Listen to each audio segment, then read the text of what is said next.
Oi, gente! Oi, turma 301, tudo bom com vocês, meu terceirão?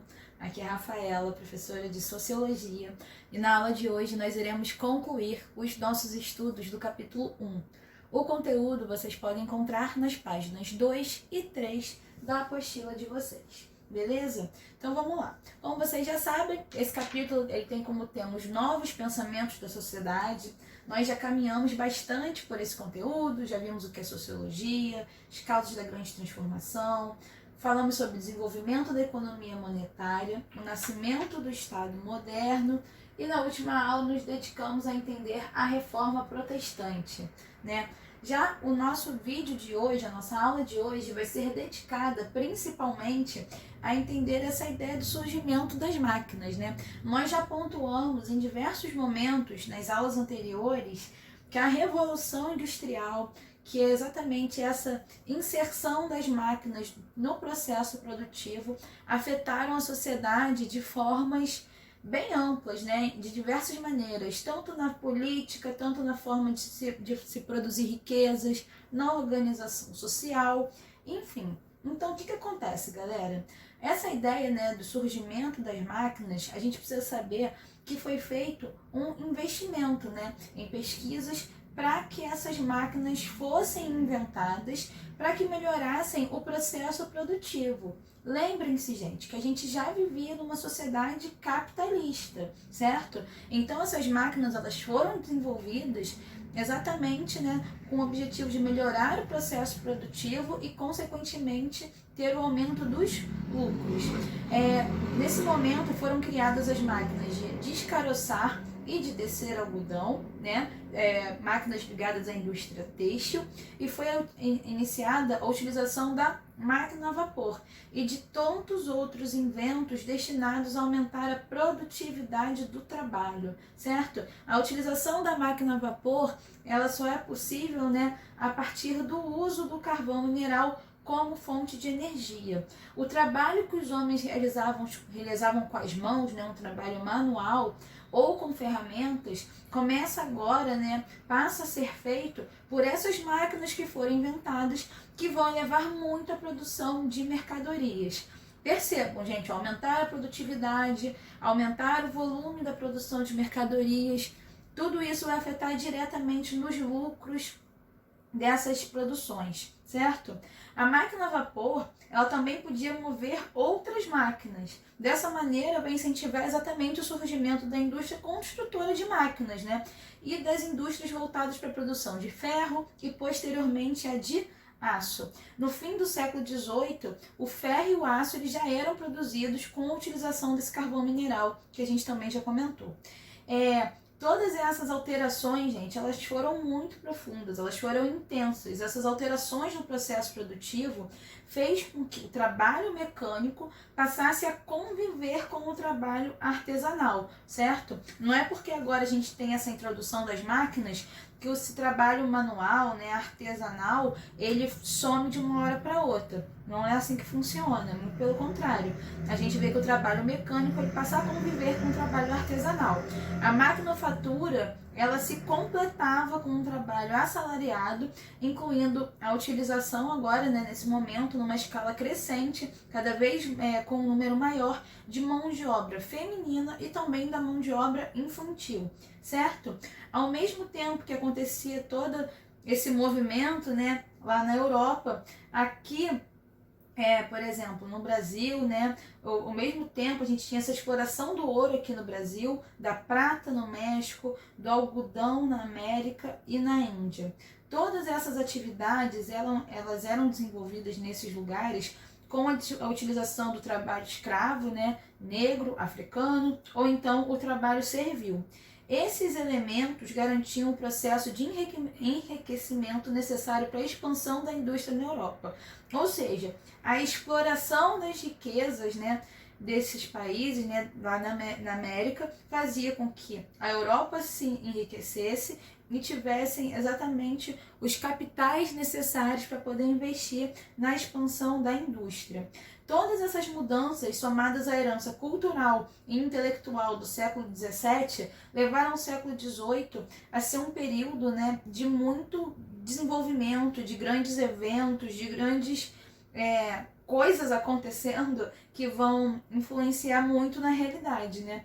Por exemplo, no século XVII a gente teve a Revolução Inglesa, né, que determinou novas formas de organização política, enquanto a gente tinha a Revolução Americana e a Revolução Francesa, ocorridas no século XVIII, que alteraram o quadro político e social do Ocidente, servindo de exemplo e parâmetro para as revoluções posteriores, tá? As transformações na política e o surgimento de novas formas de organização política e a exigência da representação popular caracterizaram o século XVIII.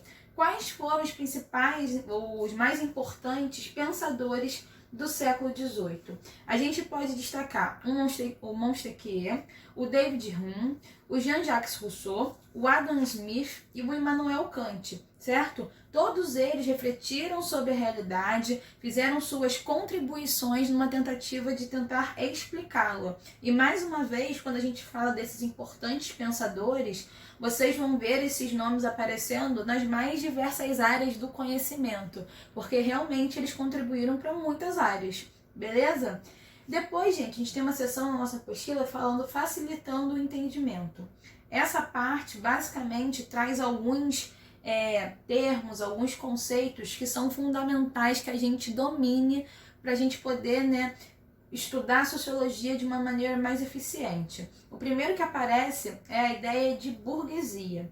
Burguesia é uma classe social do regime capitalista, certo? Onde quem é considerado um burguês, quem faz parte da classe social burguesa, são os membros, né, proprietários do capital, como, por exemplo, os comerciantes, os industriais, os proprietários de terra, de imóveis, enfim, os possuidores da riqueza e dos meios de produção. Se a gente for pegar uma interpretação de Marx, né, marxista, ele vai falar exatamente que quem personifica a burguesia é a figura do patrão, certo? Quando a gente fala de dogma, a gente está se referindo a qualquer doutrina, podendo ser ela de natureza religiosa, filosófica, política, etc., de caráter indiscutível. Um dogma, gente, ele é porque ele é, certo? Você não precisa explicar. Ele é indiscutível e é isso, tá bom? Manufatura, nós já mencionamos anteriormente, né? É um trabalho que se realiza, né, numa máquina caseira ou manualmente. A maquinofatura é a ação de produzir artefatos através da utilização de máquinas. Esses dois são bem tranquilos porque os nomes, né, já dão a dica pra gente. Prerrogativas é um privilégio atribuído a alguém por seu cargo. Produtividade, que eu já mencionei aqui diversas vezes nas nossas aulas, é a expressão da eficiência de qualquer negócio. Por isso que produtividade é diferente de produção, tá? Atenção aí. E depois ele explica pra gente um pouco mais o que foi essa Revolução Inglesa, né, ocorrida lá no século XVII e que representou a primeira manifestação de crise do sistema da época moderna, identificado como o absolutismo. Beleza? E por último, gente, nós vamos ver os tribunais da Inquisição. Eu já mencionei eles anteriormente, né? A Inquisição, ela foi criada na Idade Média, ali no século XIII, e ela era dirigida pela Igreja, né, Católica.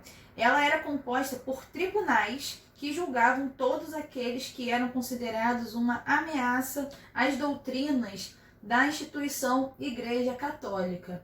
Basicamente, qualquer pessoa, qualquer indivíduo que tivesse práticas diferentes daquelas que eram reconhecidas como cristãs, era considerado um herege, ou seja, era perseguido por esses tribunais, tá?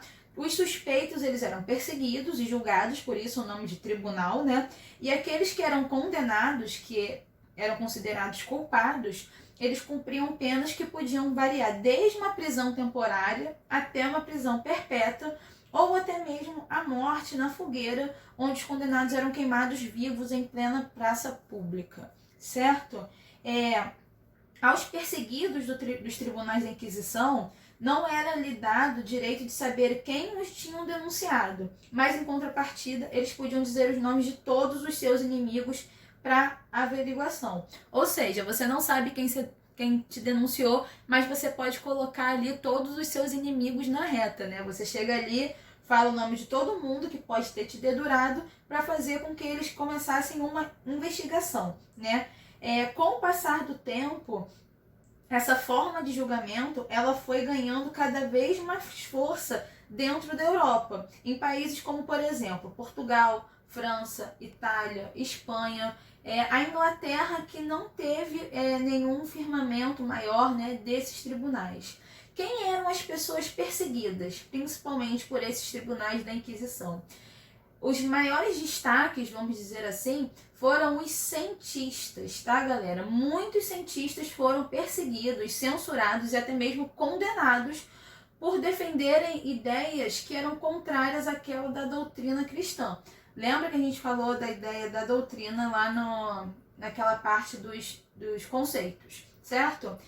Um dos casos mais famosos, mais conhecidos, foi do astrônomo, né, o Galileu Galilei, que escapou por pouco da fogueira por afirmar que o planeta Terra girava ao redor do Sol. Tá? Outro caso muito famoso foi de um outro cientista, né, que foi o Giordano Bruno, que ele foi acusado de heresia, de ser herege, exatamente essa ideia de ir contra, né, os preceitos da Igreja Católica, e foi excomungado porque ele afirmava que o universo está em constante transformação. Tá? Ele foi julgado por sustentar essas opiniões contrárias à fé católica, ficou preso por 8 anos, tempo que durou seu julgamento, sendo considerado a morte pelo tribunal.